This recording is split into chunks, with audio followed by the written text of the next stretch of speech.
look, you won! Now I would like to briefly explain something to you about the 3 different fits. Each time we have regular, slim fit and skinny.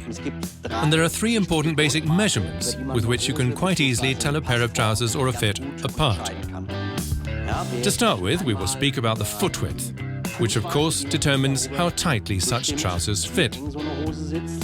In addition, knee width is an important measurement. And I will show you this very briefly to start with, rise is also important. This means the piece which ultimately decides how well and where the trousers fit. And where are these trousers produced? We produce the trousers ourselves in our own European factory with its own European laundry.